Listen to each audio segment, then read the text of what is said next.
اعوذ باللہ السمیع العلیم من الشیطان الرجیم بسم اللہ الرحمن الرحیم۔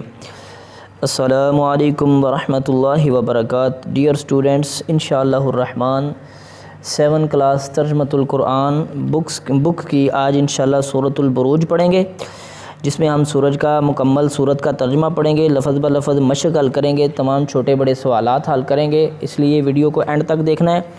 ریڈنگ کریں گے جو آپ کے لیے بہت ہی ضروری ہے۔ انشاءاللہ سبق کیسے اپنے بچوں کو پڑھاؤں گا کہ بچوں کو سبق اچھے طریقے سے یاد ہو جائے گا، لہذا اپنے ویڈیو کو اینڈ تک دیکھنا ہے۔ تو بسم اللہ کر کے شروع کرتے ہیں۔ سورۃ البروج، ٹھیک ہے جی۔ سب سے پہلے آتا ہے وجہ تسمیہ، یعنی سورج کا نام کیوں پڑا۔ سورۃ البروج کی پہلی آیت میں آسمان کی قسم بیان کی گئی ہے اور اسے برجوں والا قرار دیا گیا ہے، ٹھیک ہے، اسی وجہ سے اس کا نام سورۃ البروج رکھا گیا ہے۔ اب فضیلت میں ایک حدیث آ گئی ہے، وہ بھی دیکھ لیں ساتھ۔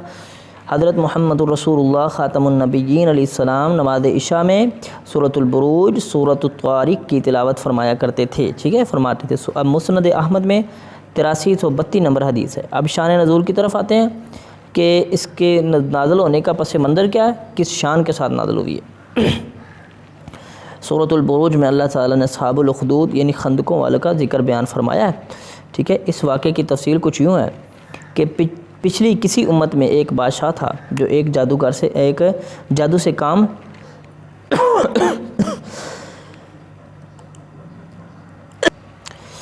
پچھلی کسی امت میں ایک بادشاہ تھا جو ایک جادوگر سے کام لیا کرتا تھا۔ جب وہ جادوگر بوڑھا ہو گیا تو اس نے بادشاہ سے کہا کہ میرے پاس کوئی بچہ بھیج دیا کرو جسے میں جادو سکھا دوں تاکہ میرے بعد وہ تمہارے کام آ سکے۔ بادشاہ نے ایک لڑکے کو جادو کے لیے بھیجنا شروع کر دیا جادوگر کے پاس، ٹھیک ہے۔ یہ لڑکا جب جادوگر کے پاس جاتا تو راستے میں ایک عبادت گزار شخص کے پاس سے گزرتا جو حضرت عیسیٰ علیہ السلام کے دین حق پر تھا اور توحید کا قائل تھا۔ یہ لڑکا اس کے پاس بیٹھ جاتا اور اس عبادت گزار کی باتیں سنتا جو اسے اچھی لگتی، ٹھیک ہے جی۔ ایک دن وہ جا رہا تھا تو راستے میں ایک بہت بڑا جانور نظر آیا جس نے لوگوں کا راستہ روک رکھا تھا۔ لوگ اس سے ڈر رہے تھے۔ لڑکے نے ایک پتھر اٹھایا اور اللہ تعالیٰ سے دعا کی کہ یا اللہ، اگر راہب کی باتیں آپ کو جادوگر کی باتوں سے زیادہ پسند ہیں تو پتھر سے اس جانور کو مار دے۔ پھر اس نے پتھر جو ہے جانور کی طرف پھینکا تو وہ مر گیا، لوگوں کا راستہ کھل گیا۔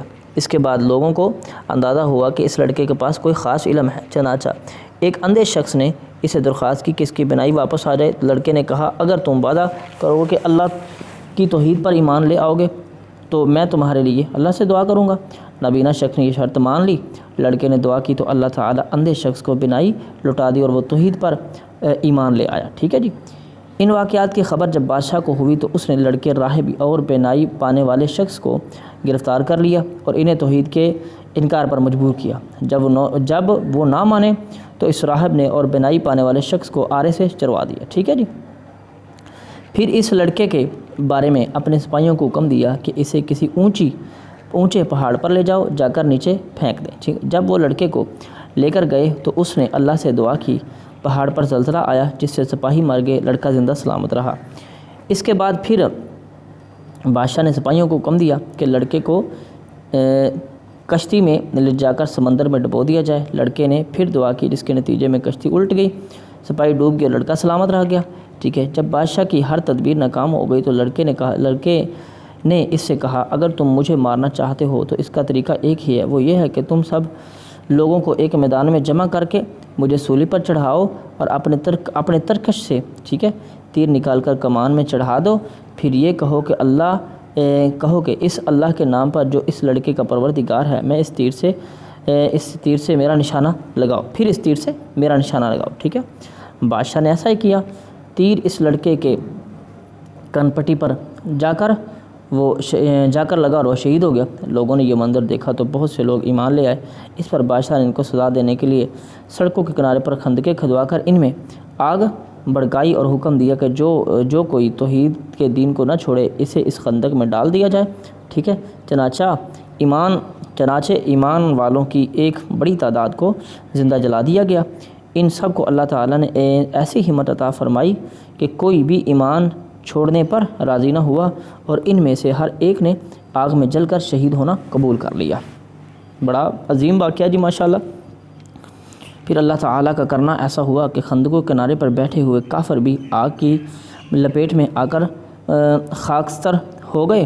اللہ تعالیٰ قیامت کے دن بھی ان ظالموں کو جہنم کی آگ کا سخت عذاب دے گا۔ صحیح مسلم میں یہ روایت موجود ہے، 305 نمبر۔ ٹھیک ہے جی، آگے چلتے ہیں۔ مرکزی مضمون، اب اس سورت کا مرکزی مضمون دیکھتے ہیں۔ سورۃ البروج کا مرکزی مضمون اور مقصد نزول کفار مکہ کو ان کے ظلم و ستم کے برے انجام سے آگاہ کرنا اور اہل ایمان کو تسلی دینا ہے۔ ٹھیک ہے جی، اب آگے چلتے ہیں۔ مضامین اور علمی نکات۔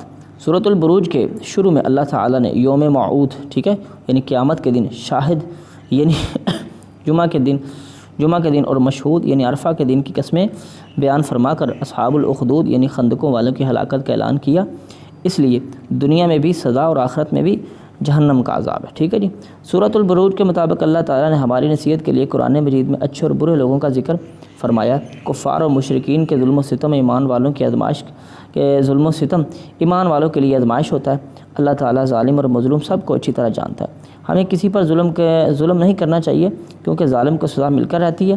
جو ظلم کرنے کے بعد توبہ کر کے اللہ تعالیٰ اسے معاف فرما دیتا ہے، توبہ کر لے تو اللہ تعالیٰ اسے معاف فرما دیتا ہے۔ ایمان لا کر نیک اعمال کرنے والوں کے لیے جنت ہے۔ ٹھیک ہے، اللہ تعالیٰ کی راہ میں قربانی دینے والوں کو اللہ اجر عظیم عطا فرماتا ہے۔ اللہ تعالیٰ ظالموں کی گرفت کرنے والا ہے۔ کوئی مجرم اللہ تعالیٰ کی پکڑ سے بچ کر نکلنے والا نہیں ہے۔ اللہ تعالیٰ جو چاہتا ہے وہ کرتا ہے، کوئی اللہ تعالیٰ کو اس کے ارادوں سے روکنے والا نہیں ہے۔ لوگوں کی جھٹلانے سے قرآن مجید کی عظمت پر کوئی فرق نہیں پڑتا جو لوح محفوظ میں موجود ہے۔ اب آگے چلتے ہیں جی۔ بسم اللہ سے صورت آ گئی ہے، اس کی 22 آیات ہیں اور 1 رکوع ہے، مکی صورت ہے۔ سورۃ البروج، بسم اللہ الرحمن الرحیم۔ والسماء ذات البروج، قسم ہے برجوں والے آسمان کی، والیوم الموعود، اور وعدے کے دن کی قسم ہے، وشاہد و مشہود، اور حاضر ہونے والے اور جس کے پاس حاضر ہوتے ہیں۔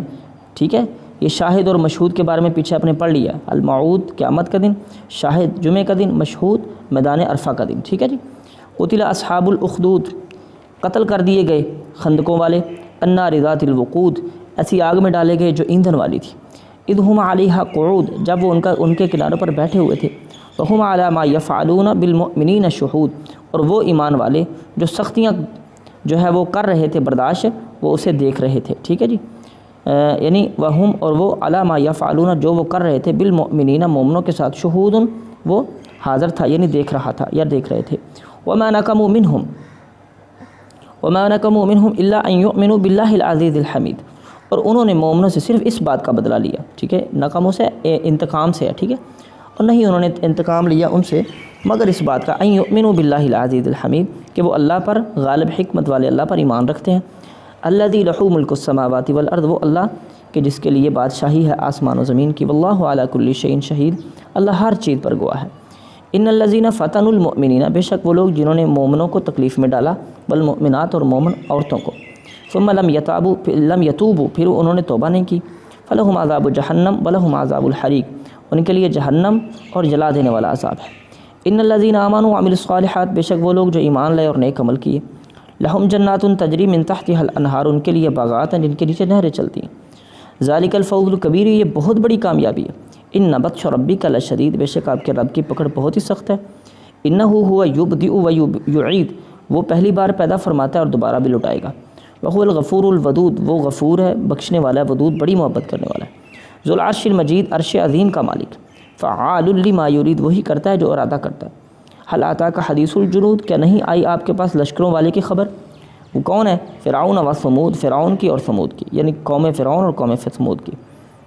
بل الذین کفروا فی تکذیب، بلکہ کافر جو ہیں وہ تو جھٹلانے میں لگے ہوئے ہیں۔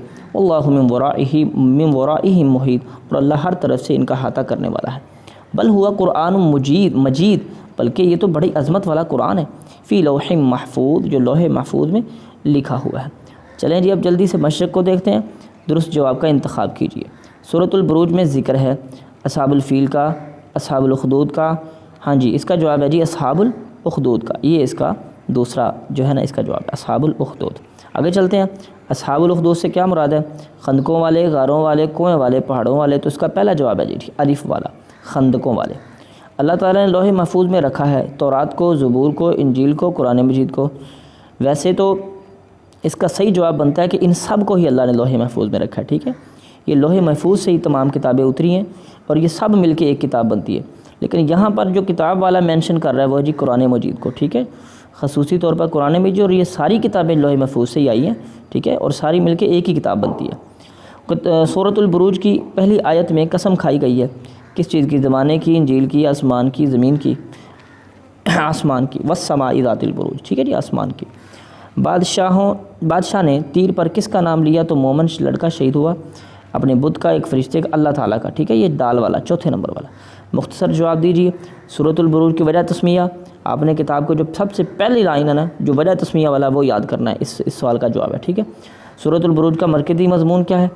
ٹھیک ہے جی، وہ آپ جلدی سے دیکھ لیتے ہیں، آپ کو میں دکھا دیتا ہوں، یہ دیکھ سورۃ البروج کا مرکزی مضمون اور مقصد نزول، یہ دونوں آپ یاد کر لیں گے، دونوں سوال آئیں گے، ٹھیک ہے، مرکزی مضمون کیا ہے اور مقصد نزول کیا ہے، یہ والا، ٹھیک ہے۔ چلو جی اگلے سوال کی طرف چلتے ہیں۔ اگلا سوال کون سا ہے؟ سورۃ البروج کے مطابق قرآن مجید میں اچھے اور برے لوگوں کا تذکرہ کیوں ہے؟ ٹھیک ہے جی، سورۃ البروج کے مطابق قرآن مجید میں اچھے اور برے لوگوں کا تذکرہ ہماری نصیحت کے لیے، ٹھیک ہے جی، ہماری نصیحت کے لیے۔ آگے چلتے ہیں، تفصیلی جواب دیں۔ اصحاب الخدود یعنی خندقوں والوں کا واقعہ اپنے الفاظ میں بیان کریں۔ لیں جی، واقعہ آپ نے پڑھ لیا ہے، اب اس کو اپنے الفاظ میں آپ نے یاد کرنا ہے، بہت آسان ہی ہے، زیادہ مشکل نہیں ہے۔ سورۃ البروج کے تعارف اور مضامین پر روشنی ڈالیں۔